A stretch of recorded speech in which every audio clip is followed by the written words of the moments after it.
கர்த்தருடைய பரிசுத்த நாமம் மகிமைப்படுவதாக. இந்த அருமையான அதிகாலையில் ஆண்டவர் நம்மளோடு பேசுகிற ஒரு அருமையான வார்த்தை நீதிமொழிகள் 3ஆம் அதிகாரம் 13ஆவது வசனம். ஞானத்தை கண்டடைகிற மனுஷனும் புத்தியை சம்பாதிக்கிற மனுஷனும் பாக்கியவான்கள். ஆம் தேவச்சனமே, இந்த காலை வேளையில் ஆண்டவர் நம்மளோடு பேசுகிற ஒரு வார்த்தை தான் ஞானம். இந்த ஞானம் ஒரு அருமையான விஷயம். என்னதான் அந்த உலகத்தில் நம்ம கஷ்டப்பட்டு உழைச்சாலும் சில நேரம் இந்த ஞானம் நம்ம வாழ்க்கையில் கிரியை செய்யாமல் போகும் என்றால் நம்மளால் வாழ்க்கையில் முன்னேறவே முடியாது. ஒரு அருமையான தேவ மனிதர் சொன்னார், ஒரு குறிப்பிட்ட சகோதரி கிட்டத்தட்ட 15 ஆண்டுகள் ஒரு ரெஸ்டாரண்ட்டில் வேலை செய்து கொண்டே இருந்தாங்க. அந்த ஹோட்டலில் தினமும் வேலை செய்வாங்க. எல்லா காரியமும் அவர்களுக்கு தெரியும். ஆனால் அவர்களுடைய வாழ்க்கையில் அவர்கள் எடுத்த தீர்மானம், நான் வேலை செய்து கொண்டே இருக்கட்டும், என்னால் என்ன புதுசாக செய்ய முடியும் என்று அதை குறித்து இன்னும் அறியாமல் அவர்கள் வாழ்க்கையை அப்படியே முடிக்கும் பொழுது அவங்களுடைய மகள் கேட்டால், அம்மா, இவ்வளோ ஞானம் இருக்கிறதே, நீங்கள் ஒரு புது ரெஸ்டாரண்ட் தொடங்கலாமே, அது நம்மளுடைய ஜென்ரேஷனுக்கு ஆசீர்வாதமாக இருக்குமே, அடுத்த ஒரு தலைமுறைக்கு அது ஆசீர்வாதமாக இருக்குமே என்று கேட்ட பொழுது அவர்களுக்கு அது ரொம்ப உணர்வுள்ள ஒரு கேள்வியாக இருந்தது. ஐயோ, 15 ஆண்டு இருந்தேனே, நான் ஏதாவது ஒன்று செய்து ஒரு ஹோட்டலில் நான் திறந்திருந்தால் எனக்கு கீழே ஆட்கள் வேலை செய்திருப்பாங்களேன்னு யோசித்து அவர்கள் வருந்தினார்கள். அவங்க சொன்னாங்க, நான் தினமும் 3 மணிக்கு 4 மணிக்கு டிவி முன்னாடி உட்கார்ந்துருப்பேன். அந்த நேரத்தில் நான் கொஞ்சம் ஞானமாக என்ன செய்யணும், வேலைகளை குறித்த புஸ்தகங்கள், ஹோட்டல் மேனேஜ்மெண்ட்டை குறித்த சில காரியங்களை நான் அடாப்ட் பண்ணி அதை தெரிந்து கொண்டு, நான் ஒரு யூனிவர்சிட்டி போகணுன்னு அவசியம் இல்லை, அறிவை கற்றுக்கொள்கிறதுக்கு வயது ஒரு காலமோ தாமதமோ கிடையாது. ஏனென்றால் நம் கவர்மெண்ட்டுக்கோ இல்லை ஒரு எஜுகேஷன் சென்டருக்கோ நம்ம போக வேண்டும் என்று அவசியம் இல்லை. There are lot of books.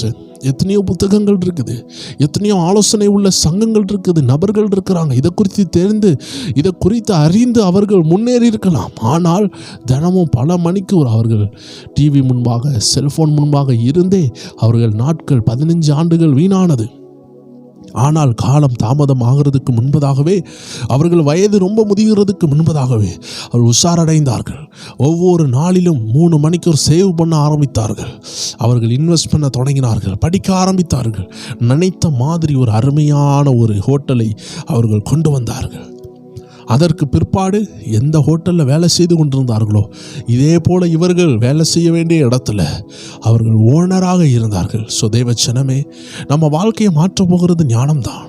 ஏனென்றால் கடைசி வரைக்கும் நம்ம வேலை பார்த்து கொண்டே இருப்போமே தவிர ஞானமாக கர்த்தருடைய ஆலோசனையை கேட்டு எப்படி முன்னேற வேண்டும் என்று நாம் முன்னேறாமல், சில நேரம் கர்த்தருடைய உதவி இல்லாமல் நாம் வேலை பார்த்து கொண்டே இருப்போம். பலவீனம் ஆகும் பொழுது வேலை பார்க்க முடியாமல் போகும். நிறைய பேருக்கு பெர்மனன்ட் வேலை இருக்காது, கவர்மெண்ட் வேலை இருக்காது. அதனால் அவருடைய வாழ்நாளில் அவர்களுக்கு பென்ஷன் கூட இருக்காது. ஸோ இந்த மாதிரி நேரத்தில் தான் நமக்கு கர்த்தர் ஞானத்தை தருகிறார். நம்ம வாழ்க்கையில் ஒரு ரெகோபோத்தை தோண்ட வேண்டும். யாக்கோபு செய்த ஒரு அருமையான விஷயம், ஏசேக்கை அவர் வெட்டினார், சித்னாவை வெட்டினார், ஆனால் ஒரு ரெகோபோத்தை வெட்டினார். ரெகோபோத்துன்னு சொல்லுகிறது ஊற்று, அது அவருக்கு மட்டும் சொந்தமானது கிடையாது. கிணறுன்னு சொல்லுகிறது தலைமுறையாக இருக்கும். அதனால்தான் தேவஜனமே, சமாரியா ஸ்திரீ வந்து பேசும் பொழுது சொன்னாங்க, யோவான் 4:12 வசனத்தில் அவங்க சொல்கிறாங்க, இந்த கிணற்றை எங்களுக்கு தந்த நம்முடைய பிதாவாகிய யாக்கோபை பார்க்கிலும் நீர் பெரியவரா, அவரும் அவர் பிள்ளைகளும் அவர் மிருக ஜீவன்களும் இதிலே குடித்ததுண்டே என்றால். தேவஜனமே, நம்ம ஜீவ தண்ணீரை குறித்து இன்னைக்கு பார்க்கவில்லை. நாம் சொல்ல அந்த இடத்துல ஒரு அருமையான வசனம் இருக்குது. அதில் அவ சொல்கிறா, இது யாக்கோபும் யாக்கோபுடைய ஆடுகளும் அவருடைய குடும்பமும் அவங்க பிள்ளைகளும் குடித்த ஒரு கிணறு. அப்படி என்றால் ஒரு ஊற்றை வெட்டுனா அது தலைமுறைக்கும் இருக்கும். ஒரு கிணறு எப்படி அடுத்தடுத்த ஜென்ரேஷனுக்கு போதோ, நம்ம ஒரு ஊற்று, அந்த ஊற்று ஒரு ஹோட்டலாக இருக்கலாம், ஒரு ஹாஸ்பிட்டலாக இருக்கலாம், இல்லை அது ஒரு ஊழியமாக இருக்கலாம். அது ஒரு அஸ்திபாரத்தை போட்டு நீங்கள் தொடங்கிடணும். கர்த்தர் உங்களை ஜெப வீரனாக அழைப்பார்.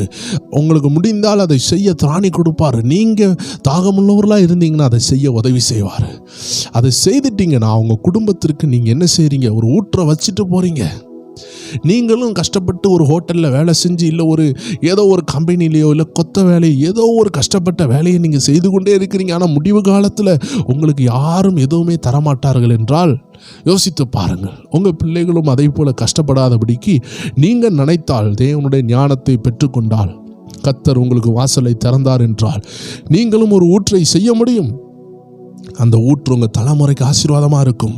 அதனால தான் வேதம் சொல்லுகிறது, ஞானம் எப்படிப்பட்டது? அதன் வர்த்தகம் வெள்ளி வர்த்தகத்திலும் அதன் ஆதாயம் பசு பொன்னிலும் உத்தமமானது.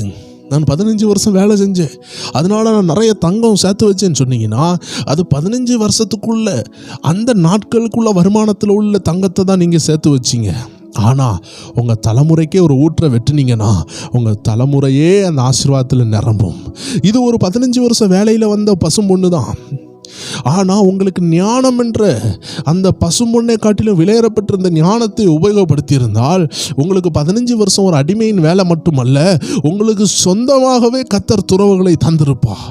ஸோ அதனால தான் ஞானம் ரொம்ப தேவையாக இருக்குது. 15வது வசனம் சொல்லுகிறது, நீதிமொழிகள் 3:15, முத்துகளை பார்க்கிலும் அதன் விலை அது விலையேறப்பெற்றது, நீ இச்சைக்கத்தக்கதொன்றும் அதற்கு நிகரில்லை.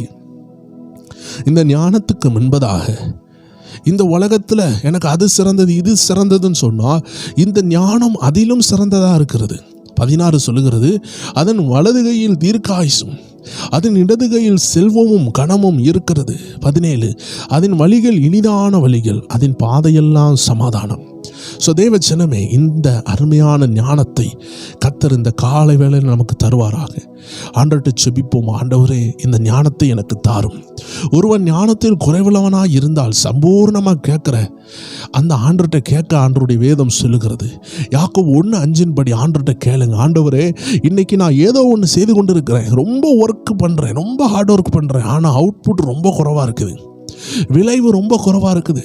ஒரு நாளில் 10 மணிக்கு ஒரு 12 மணிக்கு ஒரு வேலை பார்க்குறேன், என் சரீரம் உடையிற மாதிரி வேலை பார்க்குறேன், ஆனால் என் குடும்பம் மாறின மாதிரி இல்லையா ஆண்டவரே, எனக்கு ஒரு ஞானத்தை தாரும் என்று கேளுங்க. ஆண்டவர் சின்ன ஞானத்தை தந்தாருன்னா போதும். ஒரு சின்ன பிஸ்னஸை தரலாம், ஒரு சின்ன அழைப்பு தரலாம், சின்ன ஊழியத்தை தரலாம், எதனாலும் கர்த்தர் செய்யலாம். அதை செய்து விட்டார் என்றால் அது ஊற்று, அது உங்களுடையது, அது கர்த்தர் உங்களுக்காக தருகிறது. அதை வைத்து நீங்கள் தேவனுக்காக சாதிக்கலாம், உங்கள் குடும்பம் பஞ்சம் இல்லாமல் இருக்கும். எத்தனை பேர் கேட்குறீங்க, ஆண்டவரே எனக்கு ஒரு ஊற்றை உண்டாக்குங்கப்பா? ஆம் தேவ ஜனமே, ஆமேன். சிம்சோன் பலத்த காரியத்தை செய்துட்டு சாகர மாதிரி இருக்கும் பொழுது ஆண்டவர்கிட்ட கேட்டார், ஆண்டவரே இவ்வளோ பெரிய வெற்றியை தந்துட்டு நான் மரித்து போகையாப்பா என்ன அழைச்சிங்கன்னு சொல்லும் பொழுது ஒரு ஊற்று புறப்பட்டு வந்தது. எத்தனை பேர் விசுவாசிக்கிறீங்க? இன்னைக்கு நீங்கள் அழிந்து போகிறதற்கல்ல, உங்களை கொண்டு தேசத்தில் கர்த்தர் சாதிக்க சித்தம் வைத்திருக்கிறார். எத்தனை பேர் விட்டு கொடுப்பீங்க? ஆண்டவரே நான் ஏற்றுக்கொள்ளுகிறேன்ப்பா, ஞானம் தான்ப்பா முக்கியம், முத்துகள் பொன்னை காட்டிலும், நான் எத்தனை ஆண்டுகள் வேலை பார்த்தாலும் இதை காட்டிலும் எனக்கு நீர் கொடுத்த ஞானம் உத்தமமானது. ஏன்னா நான் பல ஆண்டு நான் அடுத்தவங்களுக்கு வேலை பார்க்கணும், ஆனால் என் ஞானத்தை உபயோகப்படுத்தினா கர்த்தர் சொல்லுகிறத நான் கீழ்ப்படிந்தால் நான் ஒரு ஓனராக மாறலாம். ஆமென். ஆண்டுடைய வார்த்தை சொல்லுது, நீ வாளாகாம தலையாகும்னு சொல்லுது. ஸோ தேவ ஜனமே, நம்ம எத்தனை நாள் வாளாகவே இருக்க முடியும்? கர்த்தர் உங்களை தலையாக அழைக்கிறார். இதற்கு தேவையானது ஞானம், கர்த்தருடைய ஞானம்.